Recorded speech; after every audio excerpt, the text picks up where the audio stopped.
کەسێکیش خوای گەورە لە بیری بکە ئەزانی چۆن عقوبەی ئەدا. دوو عقوبەی سەرەکی ئەدا. یەکێکی ئەوەیە خوای پەروەردگار ئەو بەندەیە ئیهمال ئەکاو ئەیداتە دەستی خۆی. دووەم عقوبەشی مسلمانانی خۆشەویست ئەو داماوە خۆیشی خۆی لەبیر ئەکات. ئیتر ئەبێ بە عەبدی خەڵک، ئەبێ بە کۆیلە هەموو خۆشگوزەرانیەکانی خۆی ئەداتە یەکێتر لەو خۆشتر بژێت. وها ئەبێتە کۆیلە تۆ لە ناو مەجلیسێکا قسە بە زەلامی بکەی ئەم لێرە یەکسەر ڕەنگی تێکەچێ. بە شەرتێک ئەو پیاوە هیچ ستانداردێکی ئەخلاقی ئاینی پیاوەتی کۆمەڵایەتی شەهادەی نییە ئەم لێرە بووەتە کۆیلەی ئەوە عقوبەی خوایە ها. وعقوبة الله سبحانه وتعالى للعبد تركه وإهماله. يا ربي خوايا ترك إهمال ما نكي هر كسيكيش إهمال بكري للروج قيامتها آمي بسرادي. وقالوا لجلودهم لما شهدتم علينا. إيش تا قيامتنا هاتو آمنك بتي خلق لدنيا كاتي قيامتها تزانن شيان بسرادي للروج قيامتها أو بيستودموا چاوا ئەو پەنجەی کە شایەتی ئەدا بۆ خەڵکی زاڵم و ستەمکار ئەو پەنجەی کە وەها بەڵێی بۆ ئەکا لە ڕۆژی قیامەتە ئەو پەنجە شایەتی ئەدا. خۆی لە خۆی پرسێ لما شهدتم علينا ئەرە تو بۆ شایەتی لەسەر من ئەدەی؟ قالوا أنطقنا الله الذي أنطق كل شيء. ئەو خوای رب العالمین زمانێکی خستە ناو دەمت قسەی پێ ئەەکەی هەر ئەو پەنجەیەش ئەتوانێ بیهێنێتە قسە لە ڕۆژی قیامەتە شایەتی لەسەر بدا. ئەزانی وقالوا لجلودهم لما شهدتم علينا.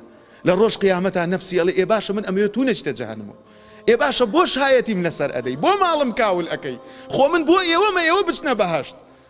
قالوا أنطقنا الله الذي أنطق كل شيء. خواي قوري يمي هنا يقصى هر كسيكش أما مصيري ببراياني خوم. أولئك الذين اشتروا الضلالة بالهدى فما ربحت تجارتهم.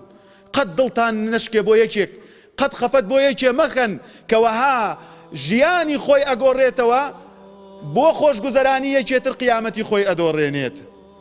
أولئك الذين اشتروا الضلالة بالهدى. گومڕایی ئەکڕن بە هیدایەت ژیانی خۆیان ئەدۆڕێنن بۆ خۆشگوزەرانی یەکێتر. فما ربحت تجارتهم. تجارەتەکەیان بازرگانیەکەی دنیایان بێوەفان بەرامبەر نەفسی خۆیان. فما ربحت تجارتهم وما كانوا مهتدين. هیدایەتیش نەدران هیدایەت وەرناگرن لەبەر ئەوەی خۆشەویستانی خۆم ئیماندارانی بەڕێز بەمە کۆتایی پێ ئەهێنم. ئیبن جەوزی ڕەحمەتی خوای لێبێ سەیری ئەم دنیایەکەن سەیری واقعی کوردستان کەن و سەیری وڵاتانی مسلمانان کەن بزا ئێمە لە چی وەزعەکەین. ئیبن جەوزی ئەفەرمێ تأملت أحوال الفضلاء فوجدتهم في أغلب الوقت قد بخسوا من حظوظ الدنيا ورأيت الدنيا غالبا في أيدي أهل النقائص.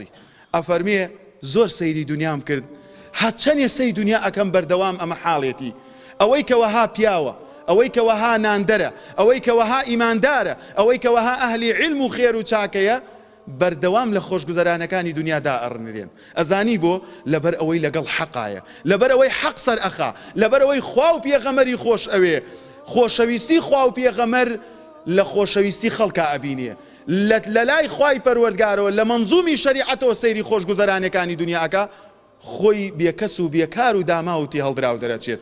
حظوظ و خۆشگوزەرانی دنیای بەنسیب نابێ. وتأملت في أمور الدنيا. ئەفەرمێ کاتێکیش کە سەیری دنیا ئەکەم بەردەوام لای ئەهلی نەزان و نەفامە.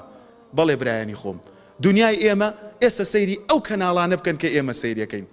برایانی خۆم با بە وەفا بین بەرامبەر خۆمان با قیامەتی خۆمان بۆ خەڵک نەدۆڕێنین.